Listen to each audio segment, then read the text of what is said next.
Olá, bom dia a todos e a todes. Esperar só mais um momento.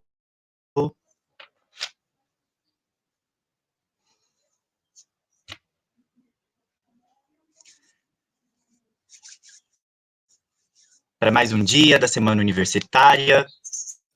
Olá, bom dia a todos e a todes.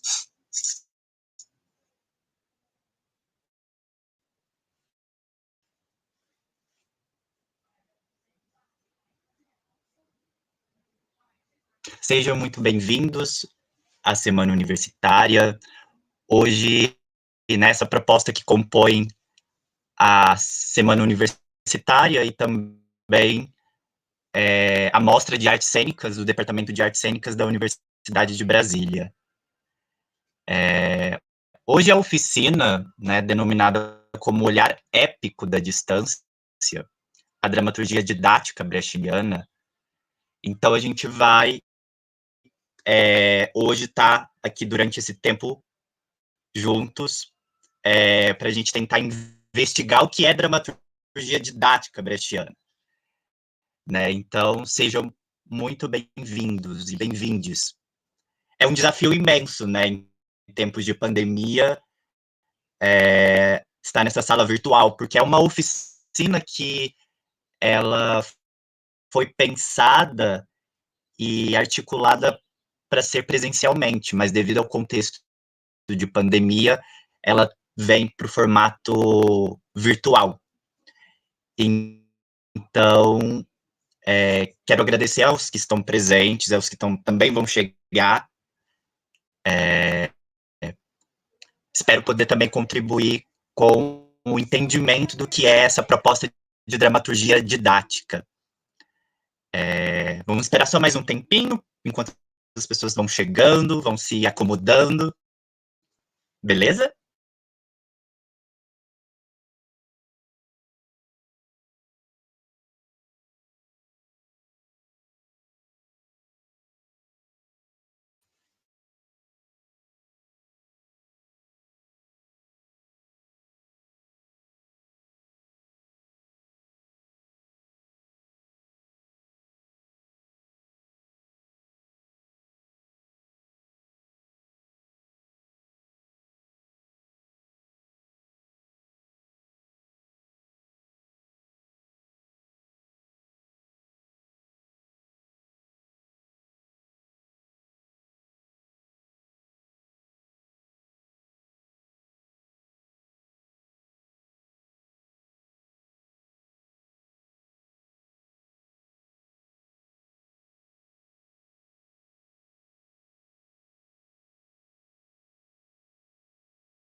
Eu queria começar com uma pergunta, os que estão aqui presentes na sala, podemos dialogar aqui pelo chat. Como o real vem atravessando a vida de vocês? Se vocês pudessem fazer uma pequena apresentação de quem é vocês através do real, como que esse real vem atravessando a vida cotidiana de vocês?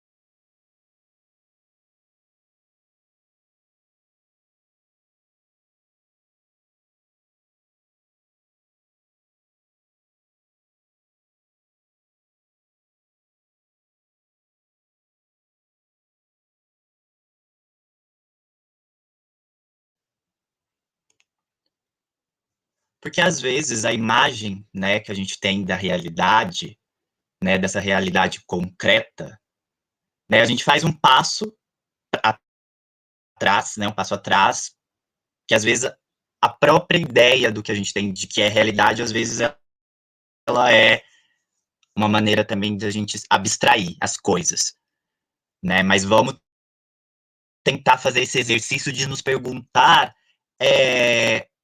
como o real nos atravessa, né? É uma perguntinha básica que a gente todos os dias temos que fazer. Como esse real atravessa esse real, né? Você constrói como imagem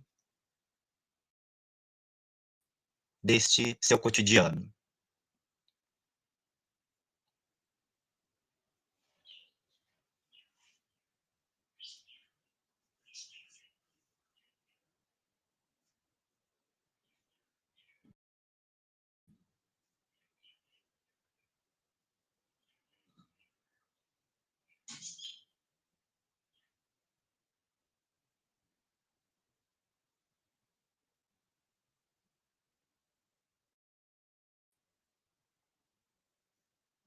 Então, para quem está chegando, né? Meu nome é Danilo, Lino, para alguns, né? Sou doutorando em artes cênicas pela Universidade de Brasília, né? Pelo programa de pós-graduação em artes cênicas. Então, essa atividade é uma atividade, uma oficina pensada, né? Para um contexto, né? Da semana universitária dentro das atividades do Departamento de Artes Cênicas da UNB. Então, hoje eu trago, né, em formato virtual, esta oficina intitulada O Olhar Épico da Distância, a Dramaturgia Didática Brechtiana. Então, eu vou começar, né, vou projetar os slides aqui, peço permissão para sair, né, com a câmera, porque eu vou projetar totalmente, mas a gente vai dialogando aqui, e vocês vão colocando as suas inquietações aqui, que ao final eu vou tentar responder as perguntas que vocês estão, né, dúvidas. Então, primeiro princípio para iniciar essa oficina, né? Eu sei que é importante fazer as perguntas, né? Talvez as respostas não serão dadas, mas provoquem a dúvida. Sejam geradores de dúvidas. Dúvidas no teatro brechtiano é um material riquíssimo.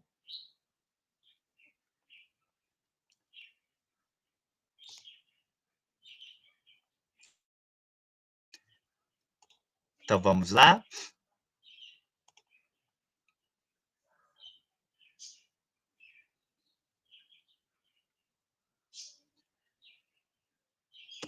Eu queria começar com esse poema do Brecht. Aos que vierem depois de nós. Tradução do Manuel Bandeira. Realmente vivemos muito sombrios. A inocência é loucura. Uma fronte sem rugas denota insensibilidade. Aquele que ri ainda não recebeu a terrível notícia que está para chegar.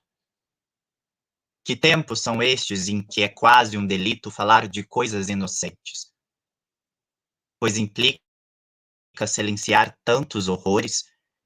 Esse que cruza tranquilamente a rua não poderá jamais ser encontrado pelos amigos que precisam de ajuda? É certo. Ganho meu pão ainda, mas acreditai-me, é pura causalidade. Nada do que faço justifica que eu possa comer até me fartar-me. Por enquanto as coisas me correm bem. Se a sorte me abandonar, estou perdido. E dizem-me, Bebe, come, alegra-te, pois tem o quê? Mas posso comer e beber, se o faminto arrebata o que como, se o copo de água falta ao sedento, e todavia continuo comendo e bebendo. Também gostaria de ser um sábio. Os livros antigos nos falam da sabedoria. É quedar-se afastado das lutas do mundo e sem tremores. Deixar correr o breve tempo, mas evitar a violência, retribuir o mal com o bem. Não satisfazer os desejos antes e esquecê-los, e os que chamam sabedoria. E eu não posso fazê-lo. Realmente vivemos tempos sombrios. Para as cidades, vi em tempos de desordem, quando reinava a fome, misturai-me aos homens em tempos turbulentos, e indignai-me com eles. Assim passou o tempo que me foi concedido na terra. Comi o meu pão em meio às batalhas. Deitei-me para dormir entre os assassinos. Do amor me ocupei descuidadamente e não tive paciência com a natureza. Assim passou o tempo que me foi concedido na terra. No meu tempo, as ruas conduzia aos autoleiros, a palavra traiu-me ante ao verdugo. Era muito pouco que eu podia, mas os governantes se sentiam sem mim mais seguro, espero. Assim passou o tempo que me foi concedido na terra. As forças eram escassas e a meta achava-se muito distante. Pude divisá-la claramente, ainda quando parecia para mim inatingível. Assim passou o tempo que me foi concedido na terra. Vós que sugereis da maré em que parecemos, lembrais-vos também que quando falastes de nossas fraquezas, lembrai-me-vos dos tempos sombrios, de que pudestes escapar. Íamos com efeito mudando mais frequentemente de país do que de sapatos, através das lutas de classes, desesperados, quando havia só injustiça e nenhuma indignação. E contudo sabemos que também o ódio contra a baixeza endurece a voz. Aos que quiséssemos preparar terreno para a bondade, não pudemos ser bons. Vós, porém, quando chegar o momento em que o homem seja bom para o homem, lembrai-vos de nós com indulgência.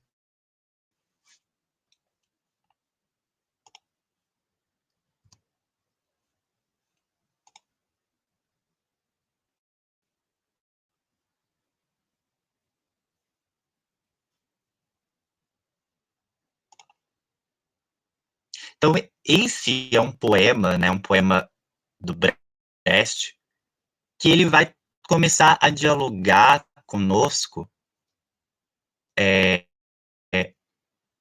a partir, né, do que a gente entende sobre essa realidade que está sendo dada e construída.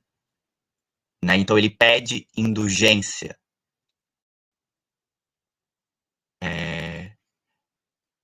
Eu queria só saber de vocês aqui no chat, porque eu estou projetando, eu não sei se está cortando, né? Porque quando eu coloco em tela cheia, para mim aqui parece que o slide está cortado.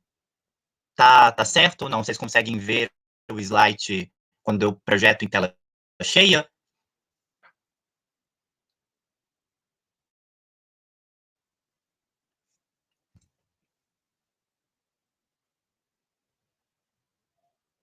Bom dia.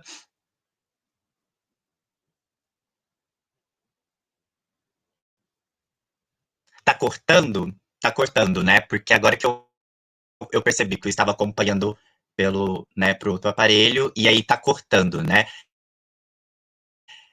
Vamos ver o que a gente pode fazer.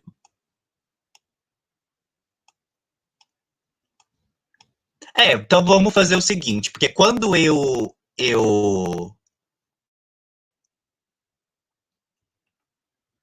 vamos ver aqui.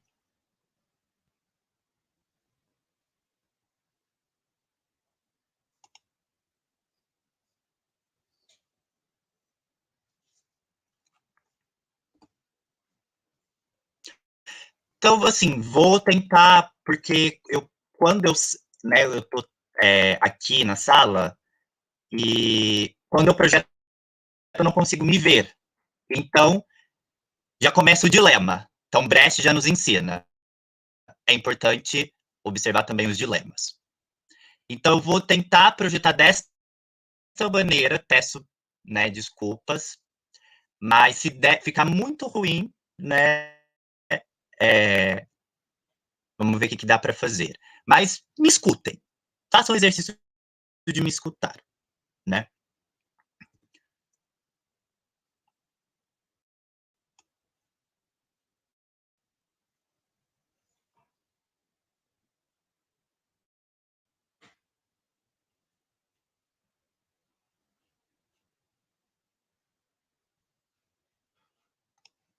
Vamos ver. Vou tentar projetar tudo. Se não se cortar,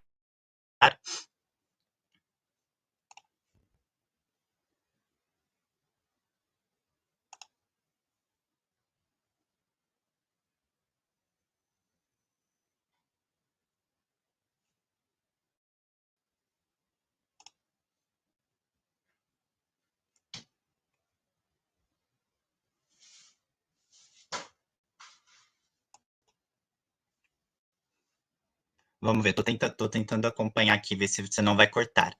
Eu acho que não vai cortar agora. Vamos ver. Que eu pus em outro modo. Acho que estava em zoom.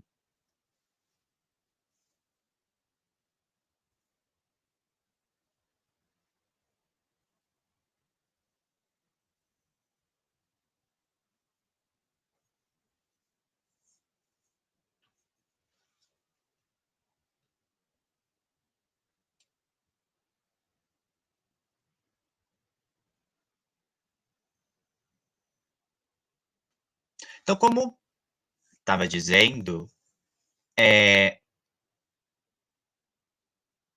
o que significa viver em tempos sombrios? Uma coisa é viver em tempos sombrios. Outro é, vivemos muito sombrios? Ah, agora sim, né, galera? Acho que melhorou, né? Tô vendo aqui, acompanhando, né?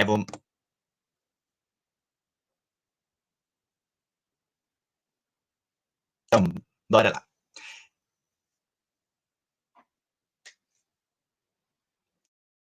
Esse poema de Brecht, então ele é um poema que vai tratar sobre a realidade, né?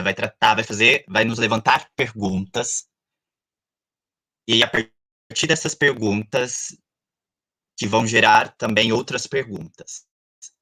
Então, como princípio exercício didático, eu fui, né, tentar trazer para nossa realidade, né, para nossa realidade brasileira, e tentar fazer esse exercício, né, didático, esse exercício, né, de olhar também para nossa realidade. Então eu trouxe para vocês essa, né, letra de música do Chico Science, da Nação Zumbi, em que ele começa: faminto e calmo, o samba chegou.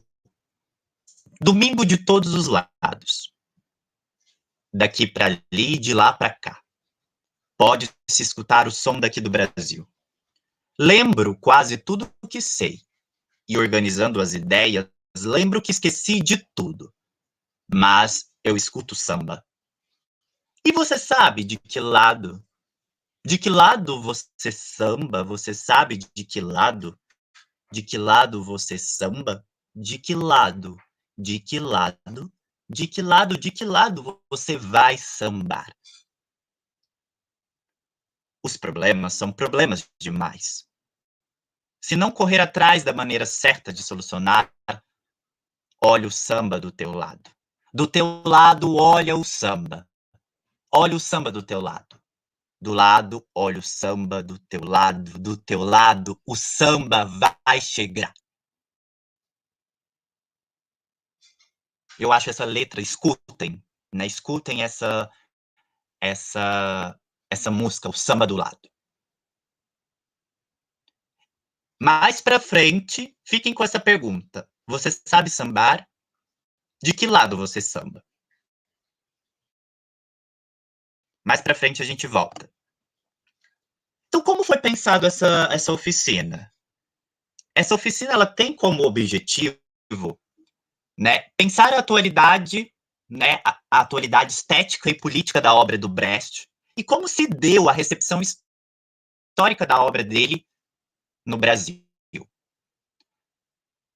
Então, os eixos de estudo da teatralidade, estudo do teatro, né, a obra se insere, né, essa oficina também se insere dentro dos eixos da dramaturgia, da história do teatro e da teoria da encenação. Então, são todos elementos que vão dialogar com esses eixos, né, de estudo do teatro.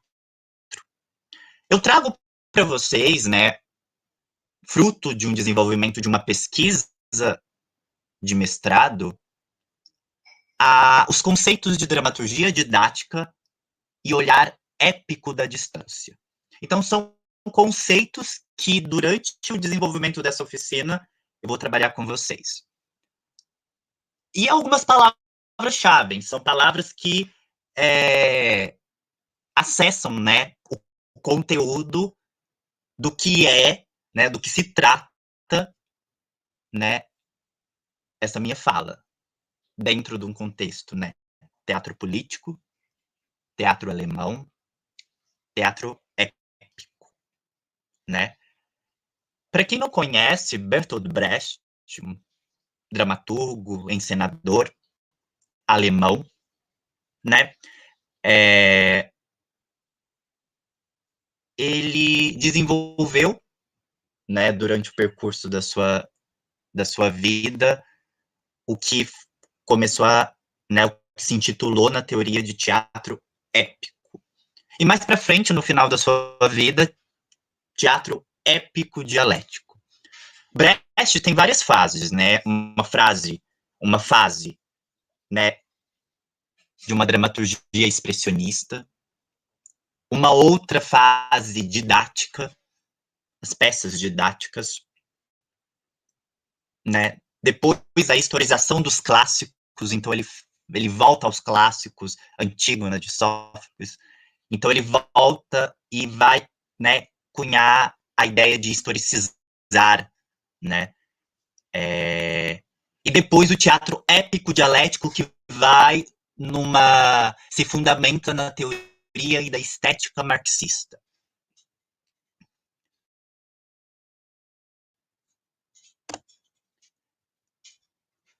Poderá o mundo de hoje ser, apesar de tudo, reproduzido pelo teatro?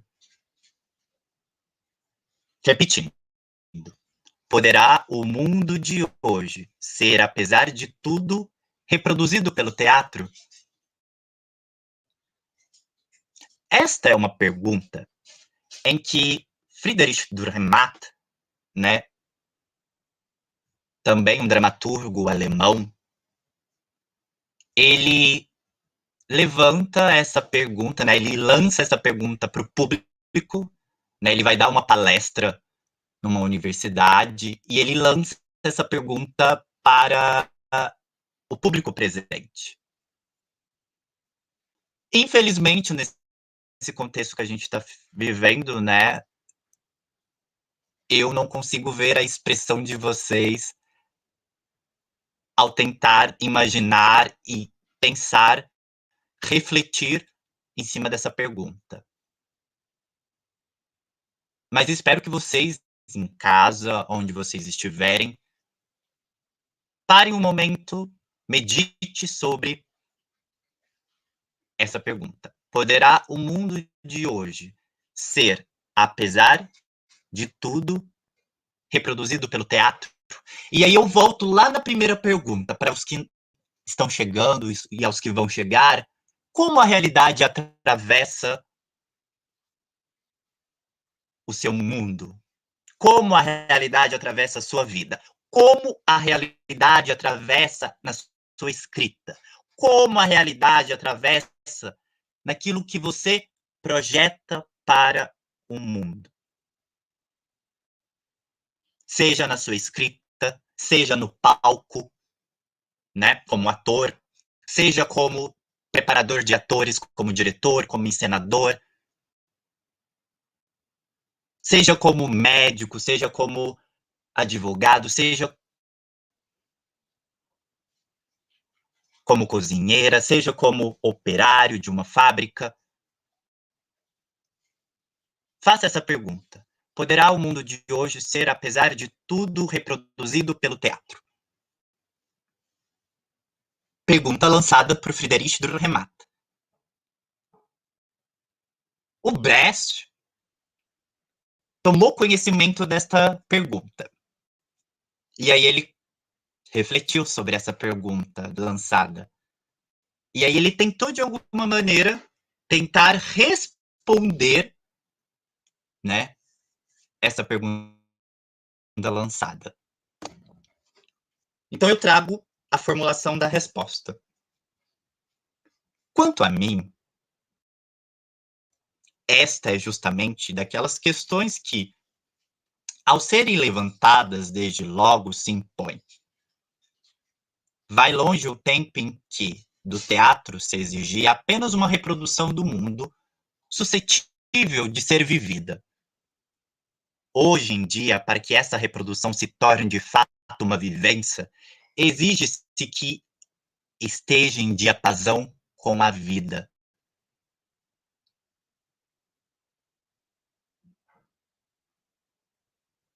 Então, como tornar isso possível? Né? A partir de fatos, de vivências, de experiências, em que será que é tarefa do teatro reproduzir a realidade no palco?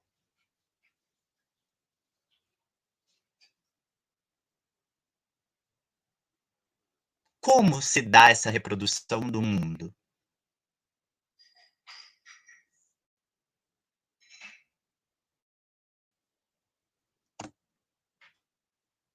Então ele continua formulando. Não ficarão de certo surpreendidos ao ouvirem-me afirmar que a questão da viabilidade de uma reprodução do mundo é de ordem social. Já há muitos anos que venho mantendo essa opinião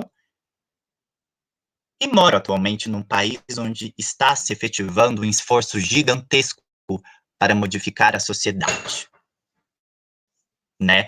É importante destacar aqui, pessoal, que o Brecht, ele viveu dentro de um contexto social e político, né?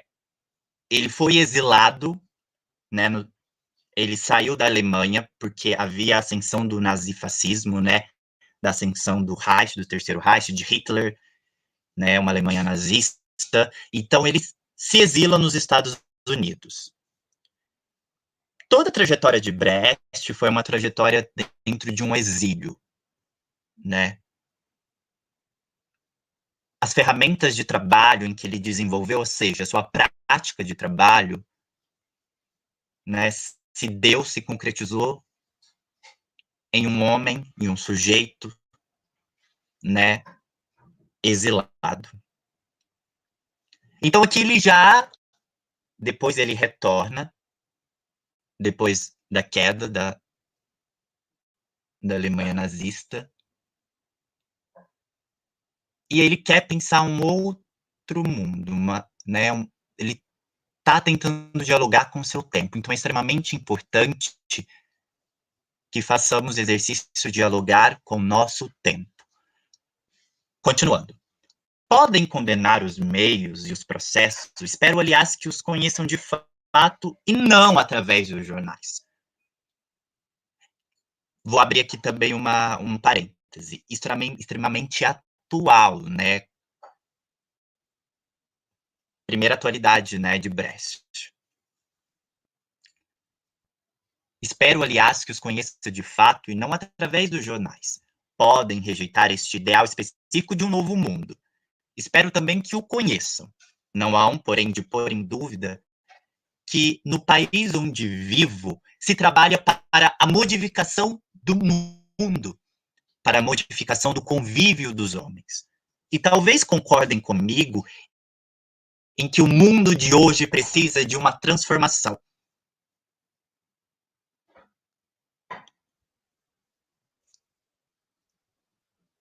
Como a realidade atravessa? É possível o teatro reproduzir o mundo? Lá no poema, Os que vierem depois de nós, é preciso transformar o mundo.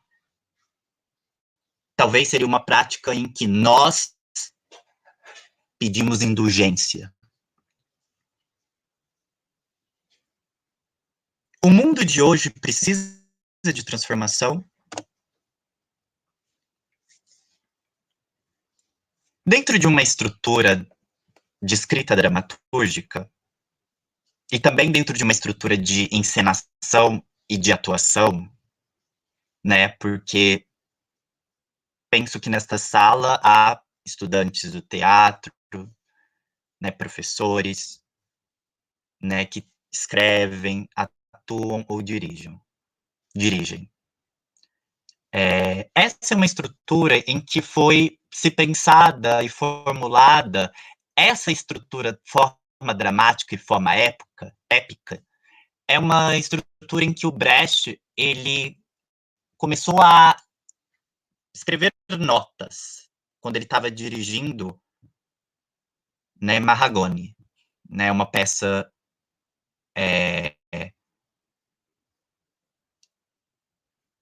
e aí ele lançou tentando, né, problematizar a poética de Aristóteles. Então, quando ele coloca na sua dramaturgia, que é uma dramaturgia não aristotélica, ele tenta, né, pegar aquele princípio de é necessário transformar o mundo e que este mundo está em movimento. A grande questão, né, a grande chave para se entender a dramaturgia didática, e quando eu falo dramaturgia didática, não entendam as peças didáticas de Brecht, como a exceção e a regra, né, Baden-Baden sobre o acordo, aquele que diz sim, aquele que diz não, são peças, né, inseridas no que foi cunhada pela teoria como peças didáticas.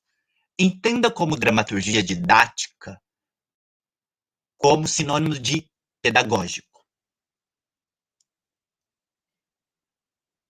como ferramentas pedagógicas. O Brecht tinha as peças didáticas, né, o Brecht trabalhava muito com jovens atores. E ele denominava como, durante a fase das peças, por exemplo, a exceção e a regra, eram peças que não eram escritas para serem encenadas. Ele denominava como experimentos sociológicos, né? Ele dizia que somos filhos da era científica. Então ele escrevia essas peças para que esses jovens atores pudessem experimentar na prática. Então toda a teoria brechtiana é uma teoria que se dá na prática. Brecht não formulou, é muito interessante, porque o Brecht não formulou exercícios de atuação. No segundo encontro, na sexta-feira, eu vou trazer alguns exercícios de escrita, né, para que vocês possam depois fazer.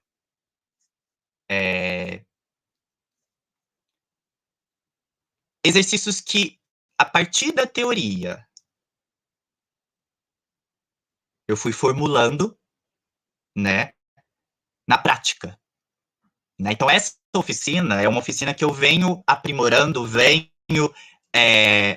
insistindo nela desde os anos de 2018. É recente, né? São 3 anos. Mas no segundo dia, né, na sexta-feira, eu vou trazer esses exercícios. A forma dramática. Da forma dramática à forma épica, eu gostaria de destacar uma seguinte linha. Na forma dramática, o pensamento determina o ser. Na forma épica, o ser social determina o pensamento.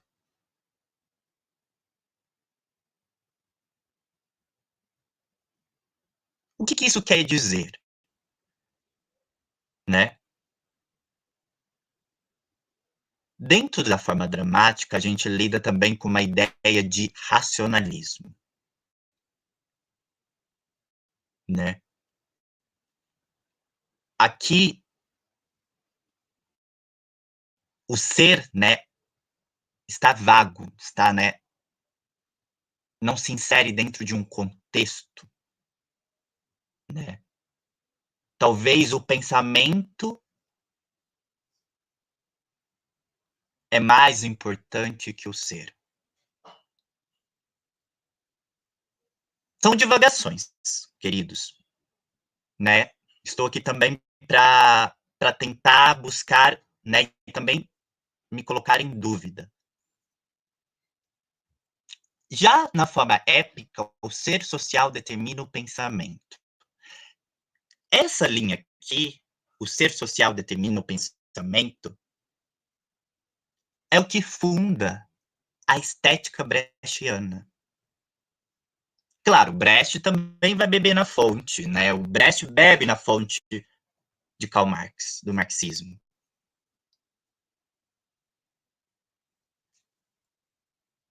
É uma lei em que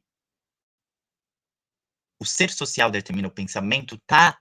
Se vocês forem ler, revisitar e buscar a saber, tiver curiosidade de saber, o ser social determina o pensamento é uma das leis, algumas teses em que o Marx escreve tentando fazer uma crítica a Feuerbach, um outro pensador e filósofo alemão.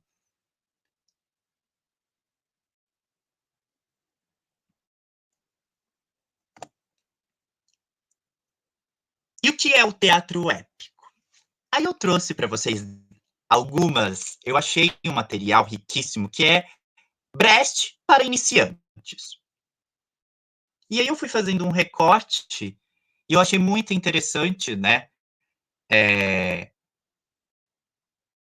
Como neste livro ele passa por toda a trajetória do Brecht, né? Usando as caricaturas, os quadrinhos, para didaticamente explicar os conceitos e os pressupostos teóricos e estéticos do teatro épico. Então, essa primeira imagem é o teatro épico. Mais que interpretar o mundo, quer mudá-lo. É extremamente importante, queridos, a gente se ater que, já que o ser social, então vamos voltar lá, o que te atravessa, o real te atravessa, né? Como o real atravessa a sua vida. Já que estamos neste mundo para pedir indulgências, se é necessário transformar o mundo, só transformar o mundo não basta. E também só querer transformar o mundo não basta. É preciso interpretar, mas mais que interpretar o mundo, é preciso querer mudá-lo. Então, outra chave, né, do pensamento brechtiano, da dramaturgia brechtiana. Tem uma coisa também interessante, porque o Brecht falava, quando você entrar no teatro, não esqueça o seu cérebro ou a sua cabeça. E aqui formula, né, esse quadrinho aqui diz: acabaram-se os espectadores que na chapelaria, né, deixam junto com o chapéu seu comportamento de todo dia e consomem a arte como uma droga.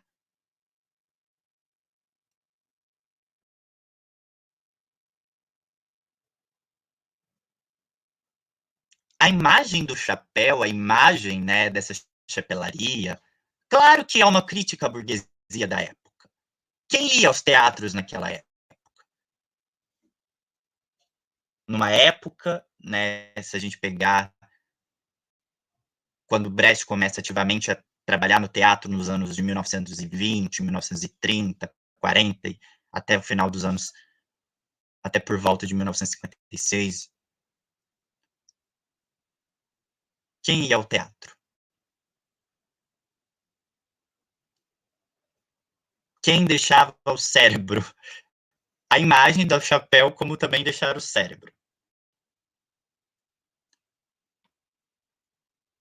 O espectador, o ator, e até mesmo o diretor, e até mesmo o dramaturgo, são seres sociais que dialogam coletivamente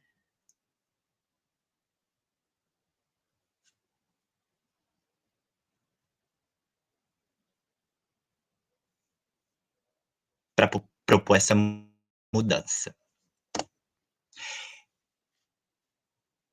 Agora, queridos, a gente vai adentrar, né, na recepção da obra, né, do Brecht no Brasil.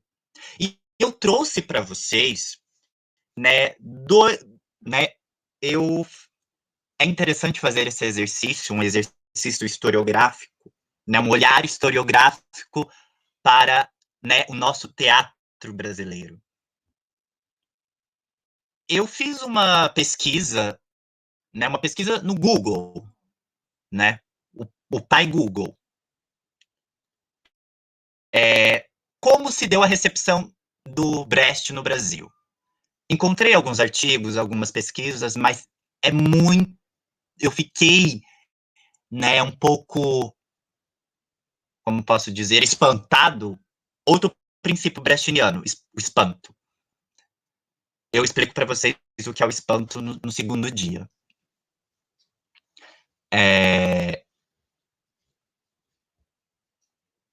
Ele lança. E aí eu fiquei pensando que há pouquíssimos estudos, né? Uma coisa é escrever artigos que estão espalhados, outra coisa é você fazer um estudo aprofundado, usando um objeto de estudo. Então, duas peças que foram, né? Eu fiz o recorte dessas peças, né? Dentro de um contexto histórico brasileiro. Há pouquíssimos estudos. Então, fica a dica para os pesquisadores e estudantes aqui nessa sala. Pesquisem o teatro brasileiro. Então, eu trouxe para vocês, para tentar entender a recepção histórica e estética da obra do Brecht no Brasil, eu trouxe, primeiro, A Selva das Cidades. Então, foi né, essa peça, essa escrita dessa peça foi inspirada num livro, né? Que Brecht situa a peça na Chicago de 1912. Então, no início da peça começa: vão ver a inexplicável. Então, aqui é uma síntese do enredo. Vão ver a inexplicável luta entre dois homens e assistir à decadência de uma família que veio do campo para a selva das cidades. Participem das jogadas humanas. Julguem com imparcialidade os métodos dos adversários e reservem todo o interesse para o round final. Sherlock, rico negociante de madeira, é atraído por um jovem bibliotecário que força a travar um combate espiritual. E eu trouxe uma outra obra para a gente entender a recepção, A Vida de Galileu. Né, todos sabem, Galileu, um cientista e pesquisador italiano que morou em Veneza, em Florença, na corte dos Médicis, né? O Brecht aproveita a ocasião para retomar o manuscrito salvo no seu exílio escandinavo. Ele retoma diversas vezes, né, a escrita dessa obra, né? Então são manuscritos que ele vem acumulando desde o seu exílio. E talvez essa obra, A Vida de Galileu, é uma, né, podemos colocar como hipótese, como sendo o testamento de Brecht.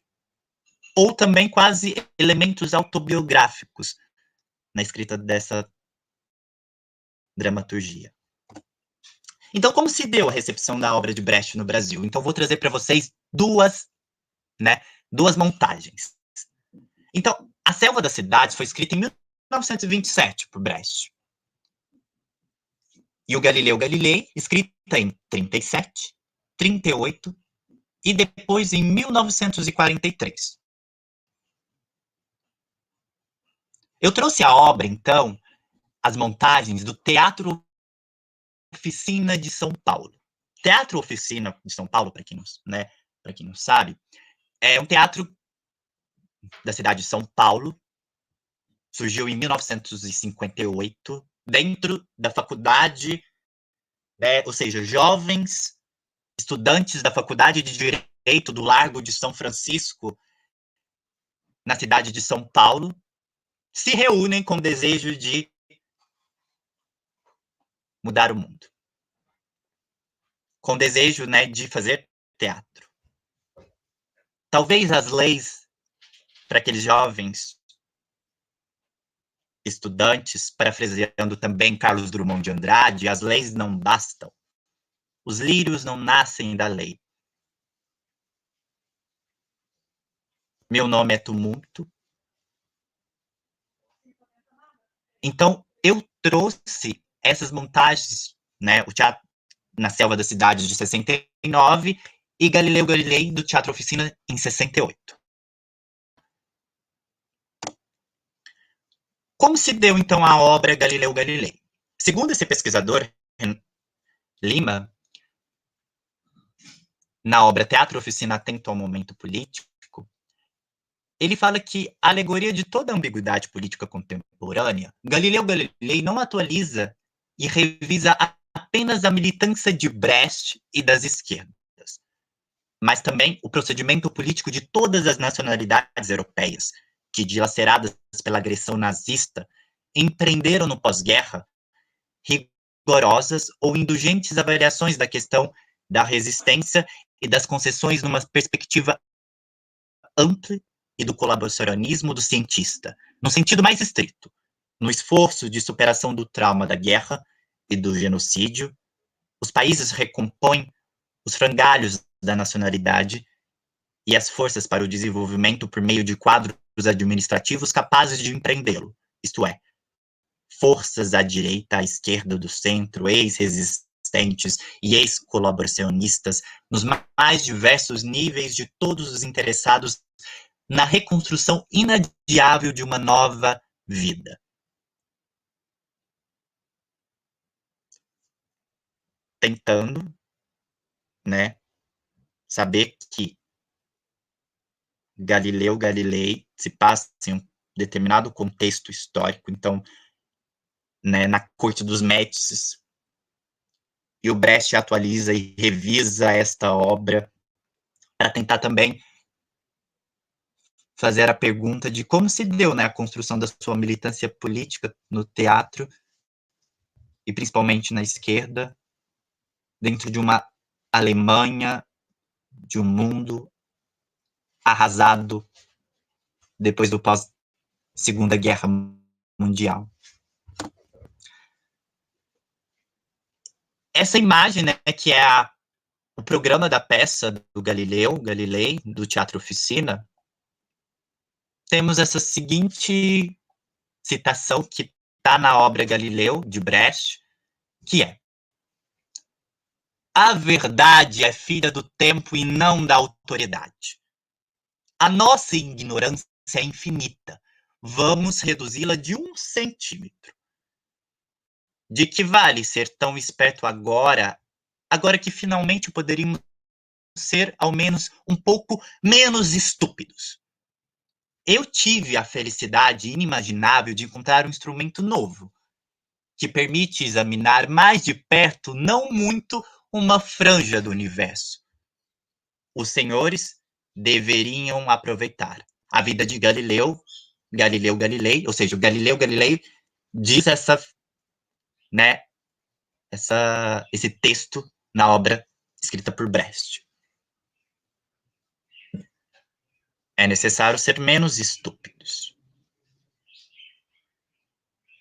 A nossa ignorância é infinita.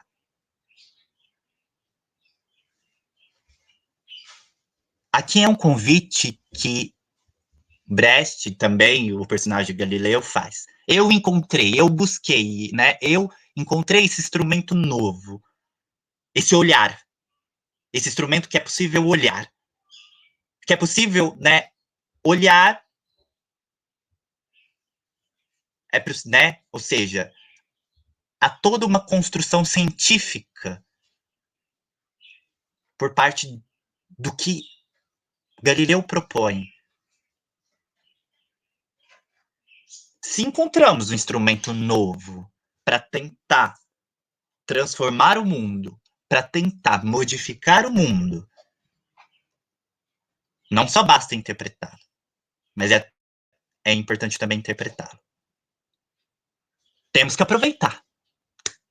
Qual é o instrumento novo na nossa era, século XXI, ano 2020, que devemos aproveitar? Joguem aí no chat. Então, Galileu Galilei foi uma direção do José Celso Martinez Correia. Então, aqui temos as cenas. Sala de trabalho em Pádua. O grande arsenal de Veneza. Sala de trabalho em Pádua, janeiro, 1616. Casa de Galileu, 1610. Casa de Galileu em Florença. Colégio Romano no Vaticano. Palácio do Cardeal Bellarmino em Roma. Palácio do Embaixador de Florença. Tá, intervalo. O espetáculo Galileu Galilei de Brecht, do Teatro Oficina, tinha cerca de quase 5 horas. Em 1968. Que Brasil se deu, né, em 1968? Não sejamos ignorantes. Sabemos que em 1968 estávamos vivendo o jogo de uma ditadura civil-militar brasileira. Quem estava no poder? Quem queria modificar o mundo?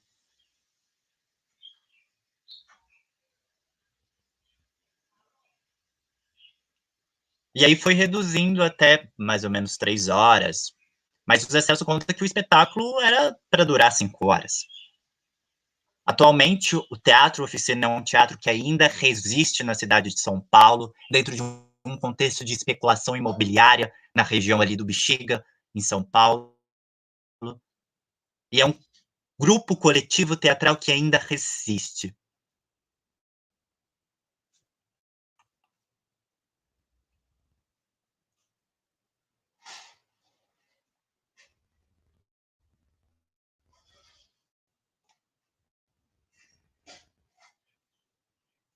É...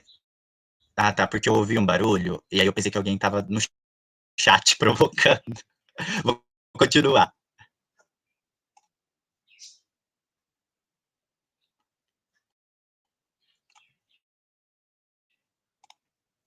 Mas tá perfeito, tá indo tudo bem, galera? Por aqui? Coloquem aqui no chat, não me deixa sozinho.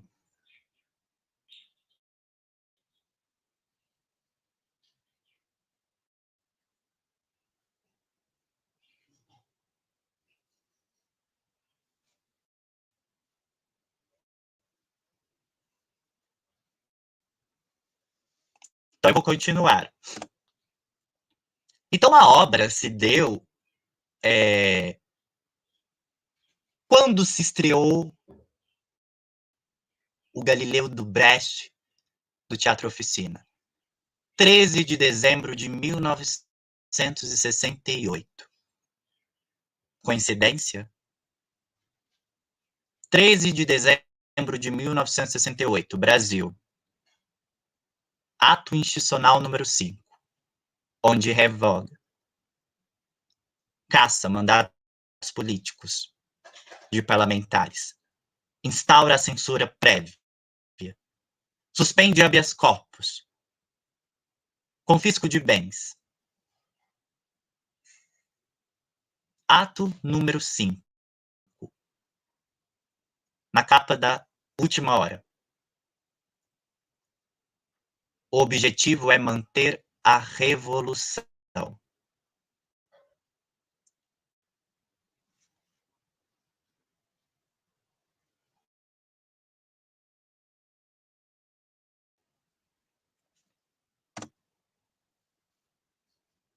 Eu trouxe aqui para vocês algumas imagens de como se deu a imagem visual e estética da obra Galileu Galilei do Teatro Oficina. Então ficam atentos, né, às vestimentas, as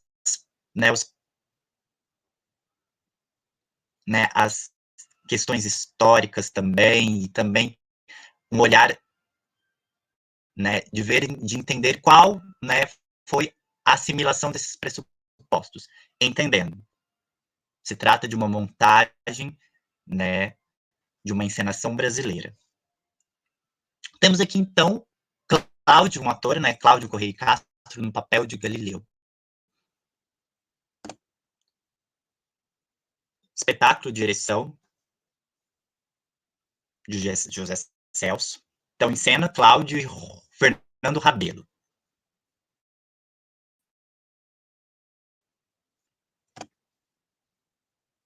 Temos aqui José Celso, diretor também, Galileu Galilei, ele fazia, né, ele era um intérprete em substituições, então quando o Cláudio não podia participar do espetáculo, ele, né, entrava como personagem Galileu na substituição. Então a gente já começa, né, a observar um elemento visual, né? A gente já começa a fazer, né, a fazer uma análise a partir de uma, né, a partir de uma imagem iconográfica, né? Uma imagem dentro de um acervo, né? Porque é importante a gente também revisitar, né, esses acervos de fotografias para a gente tentar observar as visualidades da cena, né? A pretensão aqui não é fazer uma análise dessa imagem,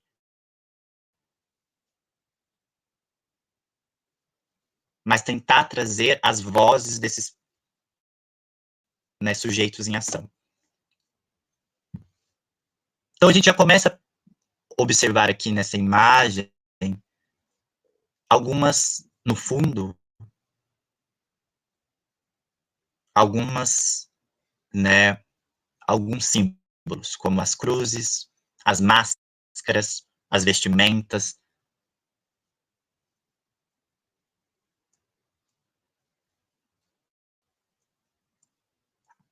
Em cena, Renato Bork.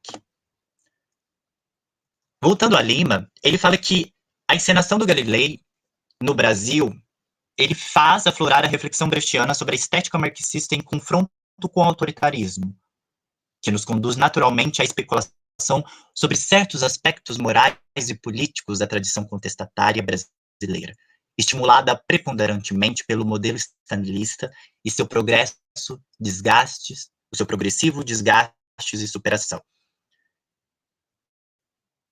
E acaba por retratar, numa desconcertante coincidência, às avessas à realidade obscurantista que, à custa de alguns equívocos, nos serviam de modelo. Eu não vou aqui adentrar nos detalhes sobre o que é esse modelo, mas pensando, né, dentro de um contexto da esquerda brasileira e principalmente de um contexto político da época,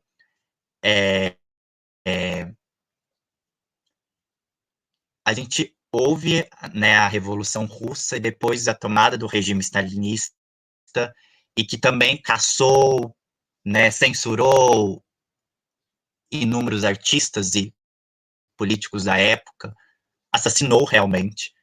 Então, neste momento do Brasil, pós-64, e principalmente nos anos de 68, em que havia o surgimento de movimentos contestatórios, né, movimentos da juventude, como, por exemplo, maio de 1968, na França, no Brasil, com a morte do estudante Edson Luiz, em que havia, né, a marcha dos 100 mil no Rio de Janeiro, em que foi, né, organizada para fazer jus à memória deste estudante morto pela polícia e pelo governo brasileiro.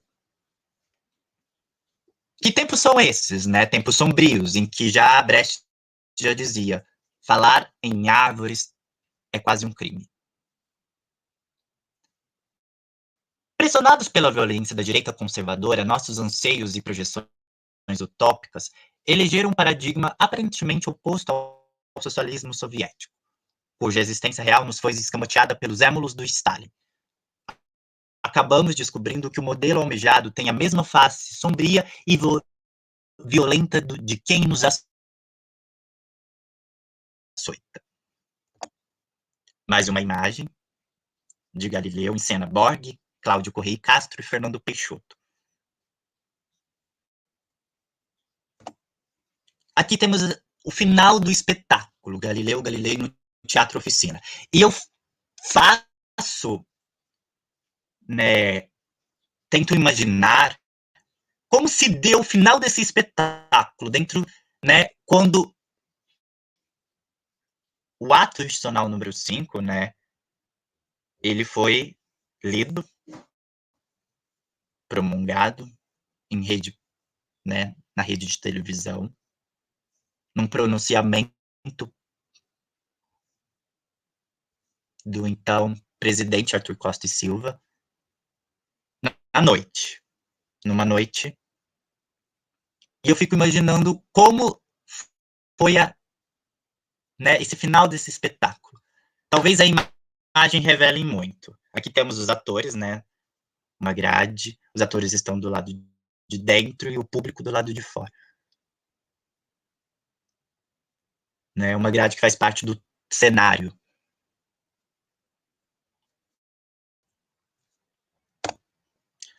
Então, José Celso diz: o Brecht, ou seja, a experiência do Galileu, foi inevitável, pela qual tínhamos que passar. Montamos dois Brechts diferentes. O primeiro de Galileu e o de segundo na selva das cidades. São dois autores diferentes, por isso, inclusive, o destaque para o jovem Brecht, ou seja, o jovem Brecht na selva das cidades. Compramos essas peças há 5 anos, ainda dentro do Oficina Teatro Operário, ou seja, Oficina Teatro Operário como projeto político-pedagógico do Teatro Oficina de São Paulo. O Galileu Galilei correspondia exatamente à ideologia e às expectativas do grupo na época. Quais seriam essas ideologias e expectativas do grupo? Expectativa dentro de um contexto brasileiro em que, né, a censura reinava, em que fazer teatro no Brasil naquele tempo era sinônimo de resistência. Hoje, José Celso fala que não é mais resistência, é reexistência, reexistir. O Galileu correspondia, então, exatamente a essa ideologia, expectativas do grupo na época. A selva refletia mais um desejo individual, uma certa aspiração de cada um, uma aspiração um pouco escondida e um pouco envergonhada, tanto assim que a peça ficava sempre relegada a um segundo plano. Finalmente, agora, decorrido esse tempo todo, resolvemos montá-la. Ela foi deflagrada pela superação de um certo tipo de teatro chamado teatro engajado. O próprio desgaste do teatro didático, que informa e ensina a plateia, acabou nos levando para o teatro de inspiração, o teatro que inspira a plateia. esse tipo de trabalho é o único plausível hoje em dia. Então, esse é um relato em que o José Celso dá nesse livro aqui, Primeiro Ato do Caderno, Depoimentos e Entrevistas. É interessante porque havia também uma ideia, né, quando ele faz essa reflexão do que é a superação, né, o que é também superar as próprias tradições, né, teatrais, o que foi cunhado como teatro engajado, né, no Brasil, principalmente início dos anos 60 até 1968, né, do golpe dentro do golpe. Ou seja, engajar-se, né, engajar-se como sinônimo também de interpretar o mundo e de colocar a sua ação dentro de uma situação política. Aquele que se engaja, né? Depois, pós-68, ficou cunhado no Brasil como teatro de resistência, aqueles grupos de dramaturgos, encenadores, diretores, atores que resistiram, né, o segundo golpe. E que hoje o Zé Celso propõe como teatro de inspiração. Agora a gente vai entrar para uma experiência em que o segundo espetáculo, que é essa recepção brechtiana no Brasil, feito pelo Teatro Oficina, que é a experiência na selva das cidades. Eu vou voltar aqui.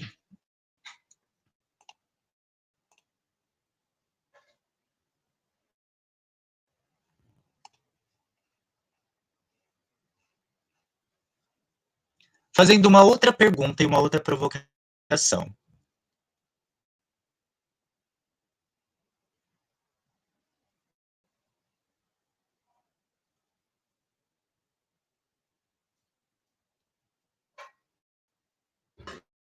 Quais são as questões no seu país? Podem colocar aqui no chat.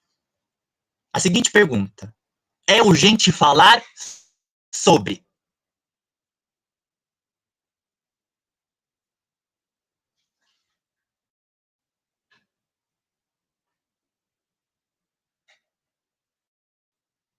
É urgente falar sobre? Podem colocar.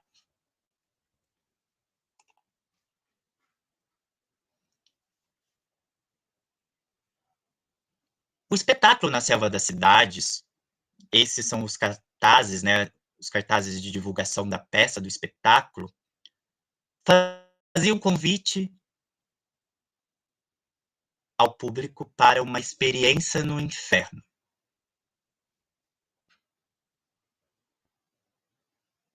Trata-se de um jovem Brecht em que o José Celso também provocou esse jovem Brecht, né?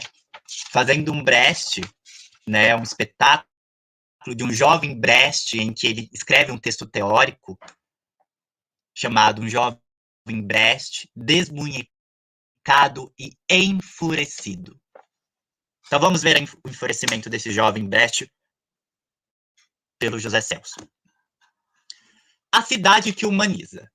Em 68, a São Paulo era um deserto de canteiro, de obras de destruições do pouquíssimo verde de belas vilas que existiam na capital do capital.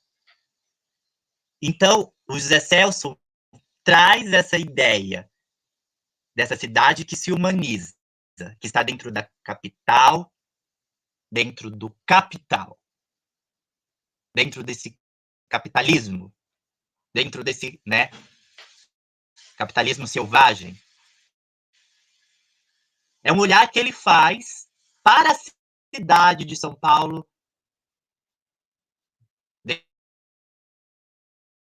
dentro de uma localidade. Então temos aqui a foto da montagem na selva da cidade. Vemos um cartaz ao fundo, a São Paulo, cidade que se humaniza. Esse cartaz, né, foi cunhado pelo José Celso pela montagem do Teatro Oficina na obra da Selva das Cidades, como um slogan político da época. A cidade que se humaniza. Temos aqui em cena, né, Fernando Peixoto, que está abaixado aqui, ó, não sei se vocês vão dar para ver. Otton Bastos, Ítala Nandi, Renato Borg, dentro de um ringue. Então, toda, né, a estrutura da cena, né, toda a composição visual e cenográfica se dá nesse ringue em que esses personagens já Brecht lá já anunciava irão competir. Então aqui temos a visão do cenário, né, com um boneco suspenso ao final sobre a plateia. Aqui deu um pouco cortado, mas a gente consegue ver as cabeças, né, a cabeça da plateia.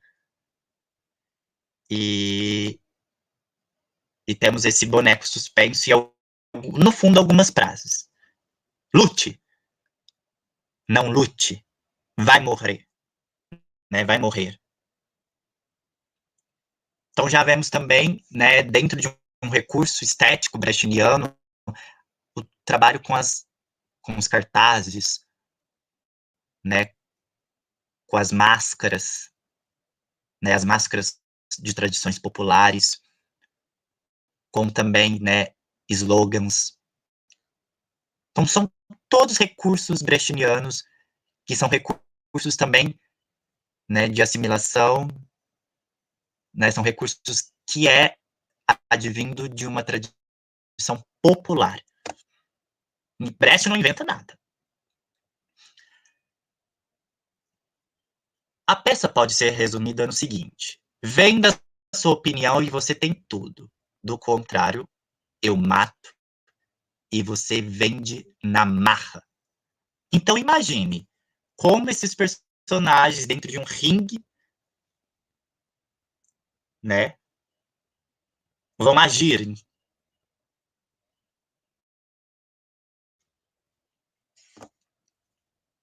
É o fim definitivo de um certo tipo de teatro e um mergulho arqueológico no trabalho do Oficina.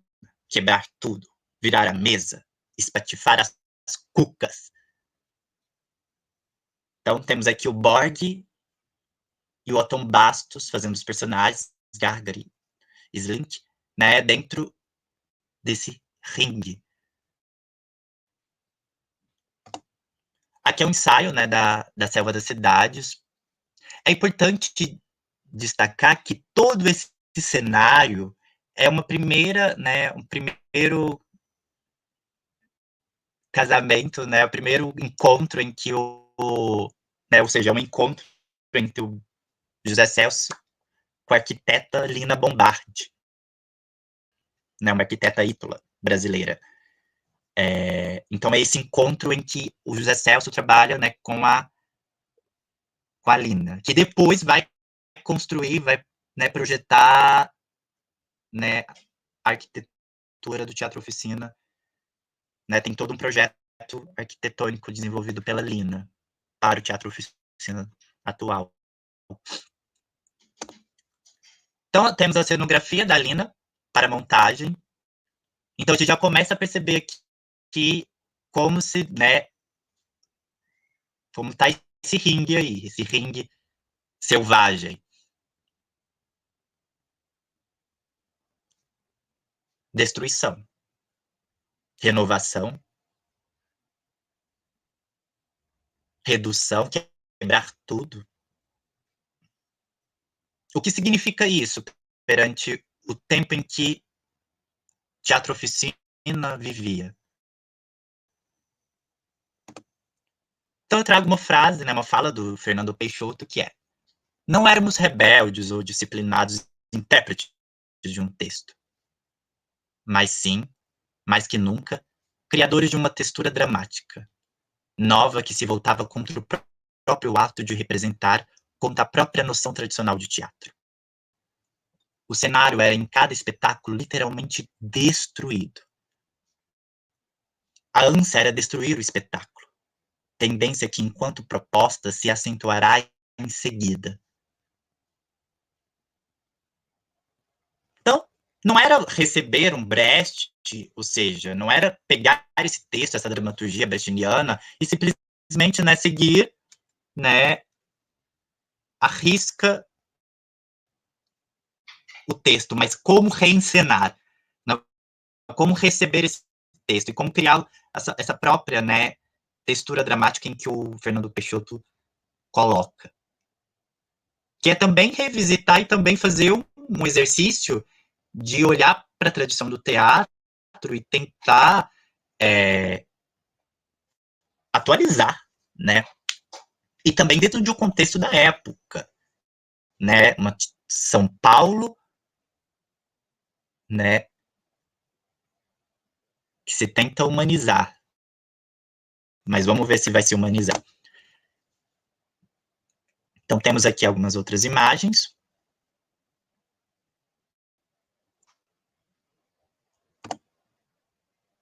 Temos aqui a Ítala Nandi ao centro, momentos antes da cena do estupro. A Ítala Nandi, nesse livro, Teatro Oficina onde a Arte Não Dormia, ela explica com mais profundidade como se deu a cena, né? Porque na época a crítica, e principalmente os espectadores, porque foi o primeiro, né, nu frontal, né? E aí até depois vários poetas escreveram, né, sobre o nu frontal, né, da Ítala Nandi nessa cena na Selva das Cidades. Então a Ítala diz: não podíamos ser piedosos conosco. Na Selva das Cidades era um grito de socorro.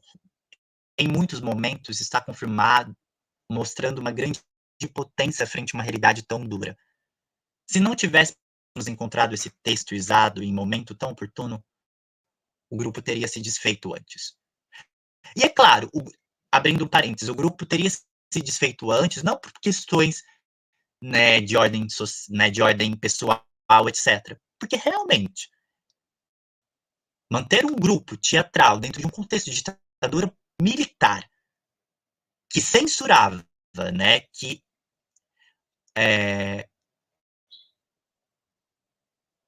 tinha uma coisa interessante, porque uma das características da obra do Brecht também, como é a interação, né, é você fazer o exercício de convocar o público, dialogar com o público, fazer uma intervenção com o público. O José Celso conta que a censura, né, a censura brasileira, quando eu falo censura brasileira, o governo brasileiro da época, a censura que era um órgão específico, né, para gerir o que se podia ser encenado no país, o que poderia ir para os palcos, a censura não aprovou, falou, olha, vocês não vão fazer nenhuma interação com o público, vocês não vão fazer nenhum diálogo com o público. E aí o Zé Celso começa a colocar um coro, né, usar samba, trazer pessoas, né, trazer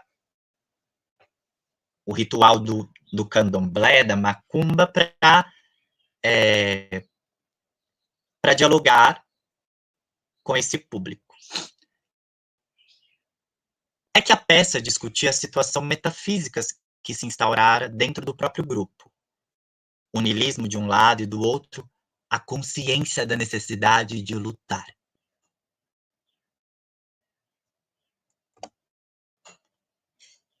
Mais uma imagem, né? O primeiro plano, o ator Otávio Augusto.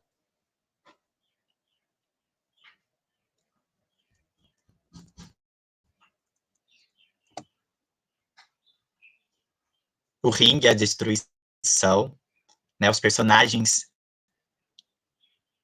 tomados de consciência que é preciso lutar. E quando eu falo os personagens, eu falo esses sujeitos também históricos, né? Esses atores, as atrizes, que pediam socorro, era um grito de socorro. Então, o Ian Michalski, um crítico, né, quando foi assistir o espetáculo A Selva da Cidade, dá esse depoimento numa crítica. Descreve essa crítica.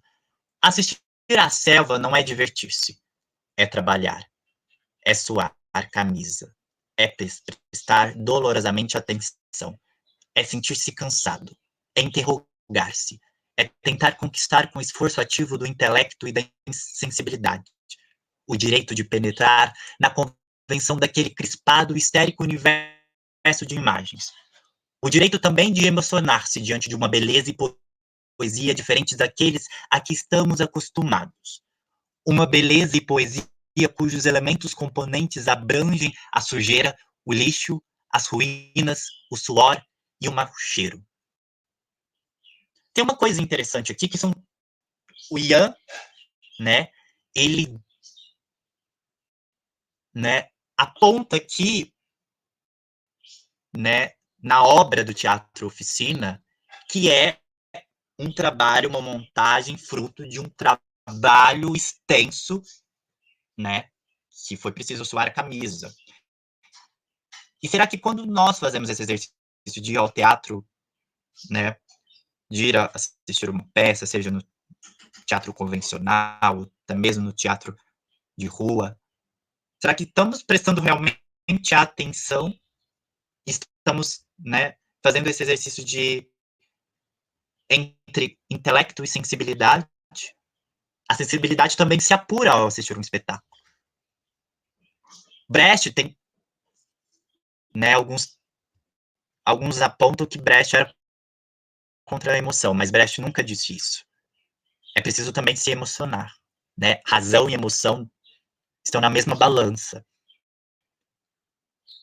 Mas também como trazer o elemento estético da época, que é o lixo, a sujeira, as ruínas. Por que esses elementos, a sujeira, o lixo, as ruínas, o suor, o mau cheiro, estão presentes na obra A Selva da Cidade? O José Celso vai dizer: quando fomos fazer na Selva da Cidade, o minhocão. Então aqui eu tenho esse outro cartaz, que é uma minhoca, né? É aqui eles colocam mesmo, a cobra minhoca, né? No cartaz.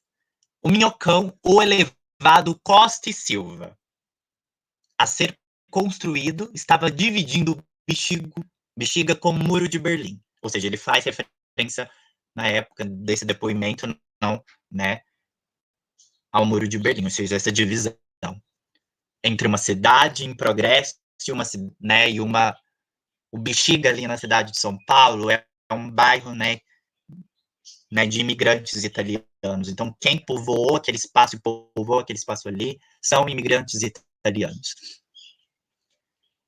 Então, essa divisão. Demolindo árvores, casas, entre elas a do meu avô, que morava em frente onde hoje é a oficina.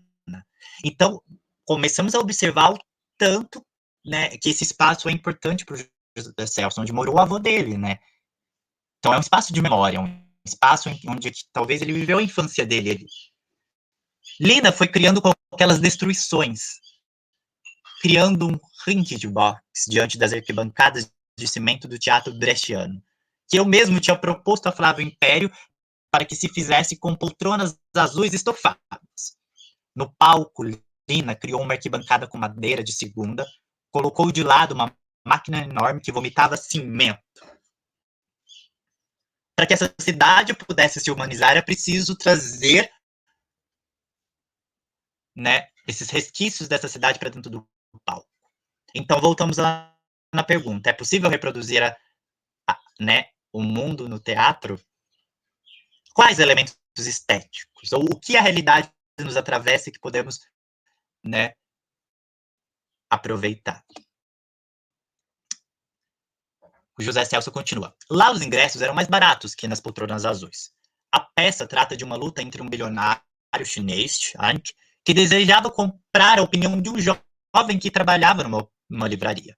Garga, o balconista, se recusa a vender o que pensa.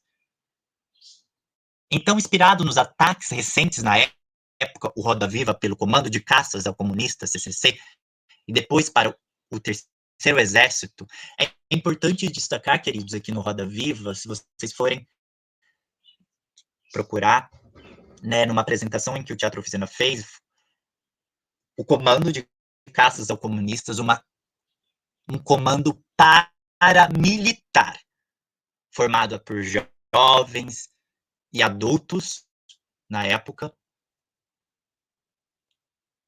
em que tinha como lema extermínio aos comunistas, ou seja, caçar aos comunistas. E andavam armados. Então, foram ao espetáculo do Roda Viva e destruíram todo o cenário, atacaram o elenco. Depois, pelo terceiro exército em Porto Alegre, fazíamos os gangsters do seu circo destruindo toda a livraria. Tábuas e livros voavam pelo ar. Lina criou até uma proteção de rede de arame para o público. Muitos rounds se seguia.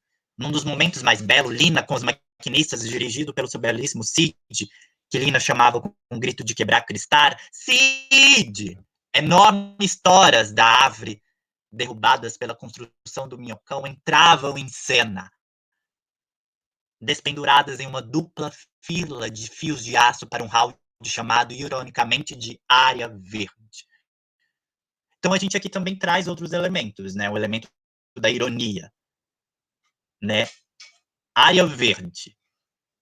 Que área é essa, né? Ou seja, um minhocão, né? Um elevado denominado Arthur Costa e Silva, em homenagem ao presidente da época, ao ditador da época, né? Destrói todas as árvores, derruba todas as árvores em nome do progresso. A cena acontecia e no final todos os troncos caíam desmaiados.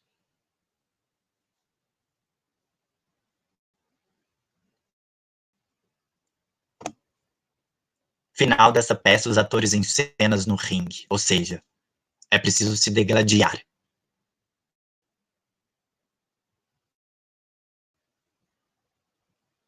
A destruição como elemento estético. Esses atores que gritam por socorro, né, que gritam por socorro numa São Paulo que é necessária humanizar. Aí eu pergunto, numa Brasília que é necessária humanizar. Uma Brasília projetada, sonhada, transposta do papel do sonho para uma área. Quais são as devastações que houve em Brasília? Em nome de quê? É uma provocação. A Brasília, hoje, né, a cidade de Brasília, capital do país. Quais os ringues na cena contemporânea brasiliense? Eu também jogo isso para o mundo e também para o Brasil. Quais os ringues que, a partir de então, podemos montar? Então, essa é uma entrevista do José Celso. Na selva das cidades também foi um período em que nós tivemos, assim, depois do AI-5, que nós não poderíamos mais tocar diretamente. A repressão ficou muito mais violenta. Nós não podíamos tocar diretamente nos sistemas políticos. Nós tínhamos que metaforizar. Falar por metáforas. O Ian Michalski, no livro Palco Amordaçado, ele diz que quase cerca de 500 espetáculos, mais ou menos, foram censurados. Mas quando eu digo 500 espetáculos e mais, né, porque é necessário fazer uma pesquisa para aprofundar quantos espetáculos, né, ou seja, a leva de novos pesquisadores que vão trabalhar com esse objeto da censura no teatro brasileiro, espetáculos que não estrearam, que montaram, levantaram produção e que não estrearam. E que a partir de então era necessário falar por metáforas. Que tempos são esses em que falar de árvores é quase um crime? A gente, inclusive, então resolveu fazer uma peça que a gente não tivesse preocupação nenhuma com isso, que a gente se entregasse só ao prazer dela. a beleza dela. Na selva da cidade de Brest, mais paradoxalmente, essa peça teve um efeito político extraordinário. Tanto que nossa companhia houve uma ruptura com essa peça. E essa peça, praticamente, talvez seja um dos melhores espetáculos do Oficina.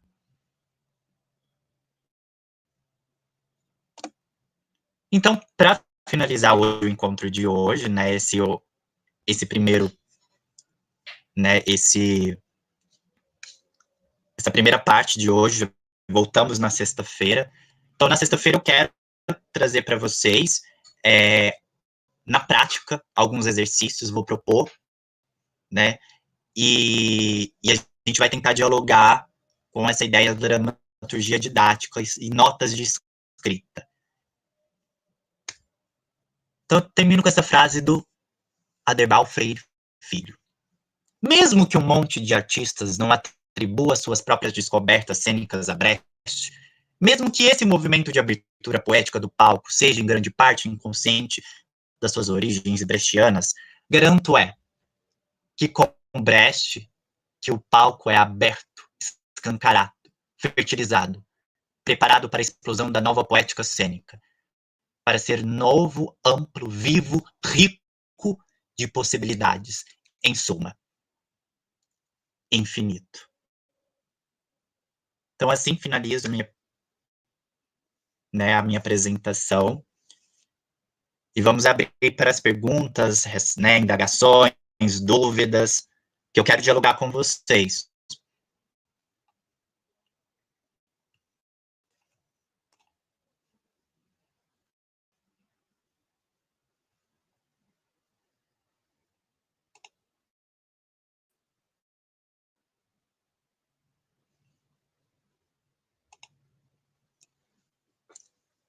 Então vamos lá, queridos, estou à disposição de vocês.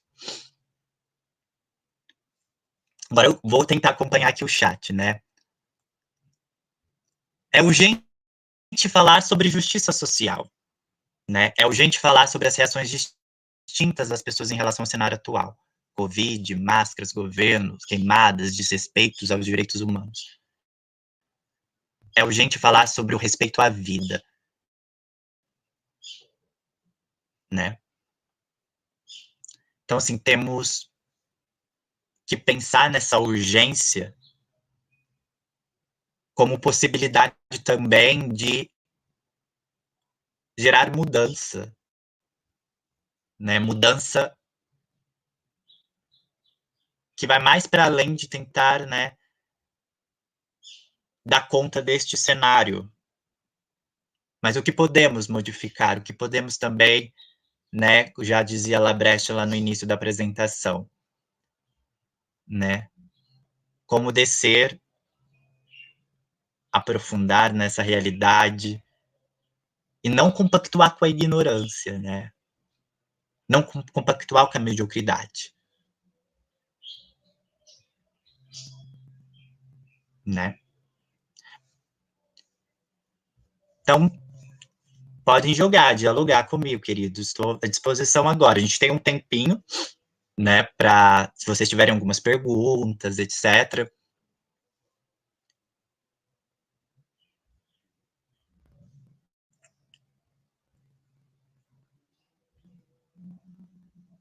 Enquanto vocês vão jogando aí, né, vão escrevendo, eu vou, né, tentar buscar aqui sobre, né, e na teoria do Brecht, no segundo encontro, eu queria propor para vocês, né, que a gente, como que eu preparei o segundo encontro? Para a gente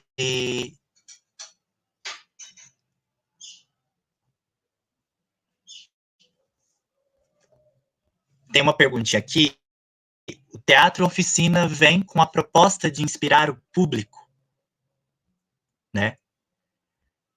Se você pegar a pergunta feita pelo João Manuel, João, se você pegar esse contexto, né, do Teatro Oficina nos anos 60, né, que era né, um grupo formado por jovens e que queriam, né, de alguma maneira falar, né, sobre aquela realidade que estava sendo dada, e que já, por exemplo, a Ita fala que era esse grito de socorro, né, socorro a nessas estruturas dentro, né, de um sistema conservador e capitalista, né. Eu acho que revisitar o passado, revisitar a trajetória do Teatro Oficina, não cunhando como teatro engajado, né, claro, é importante também dentro da teoria teatral trazer esses termos, mas eu acho importante, como no depoimento do Zé Celso, como esses espetáculos que não estão sendo estudados, ou se estão sendo estudados, né, é pouquíssimos estudos, entende? Eu, por exemplo, ao trazer esses dois espetáculos, eu tentei fazer esse recorte dos anos 60, 68, 69, durante um período, porque é isso, o Teatro Oficina, ele vai, né, a estreia do Galileu, em 68, 13 de dezembro, depois de 68, outro Brecht. Então era a urgência, né? A urgência de dizer algo não sobre um determinado assunto, mas sobre uma realidade em questão. Então, sim, a inspiração vem também do desejo e da necessidade. Essa mudança só é possível quando lá, por exemplo, Brecht já fala os nossos desejos. Quais são os nossos desejos, né? Os desejos que estão sendo escamoteados, estão sendo reprimidos, estão sendo, né? Há muita coisa sendo colocada por debaixo do tapete, mas será que é necessário a gente voltar para debaixo do tapete? Não, né? Então, assim, são muitas questões, João.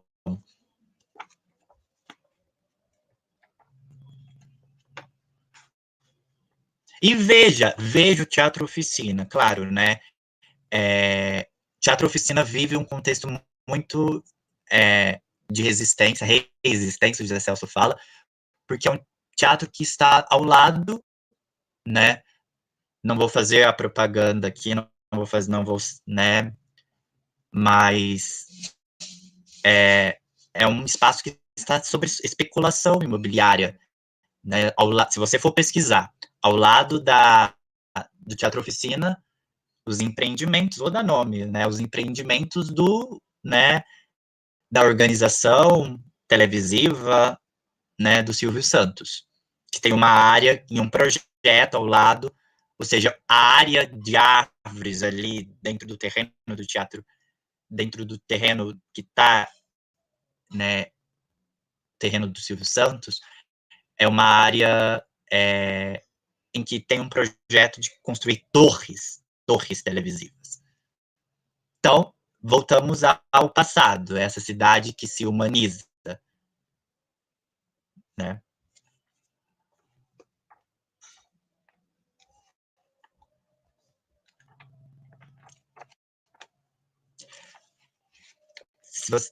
Se não tiverem algumas perguntinhas, eu vou ler aqui alguns trechos e aí a gente vai debatendo e vai dialogando.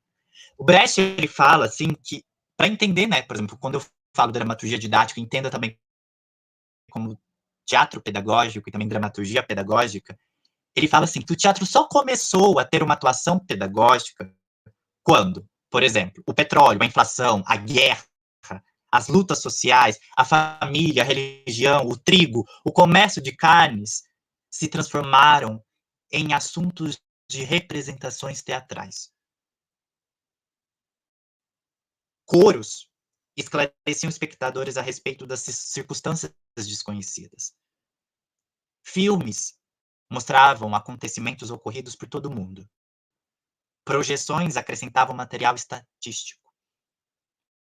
À medida que o fundo se apresentava em primeiro plano, o comportamento dos homens era submetido à crítica.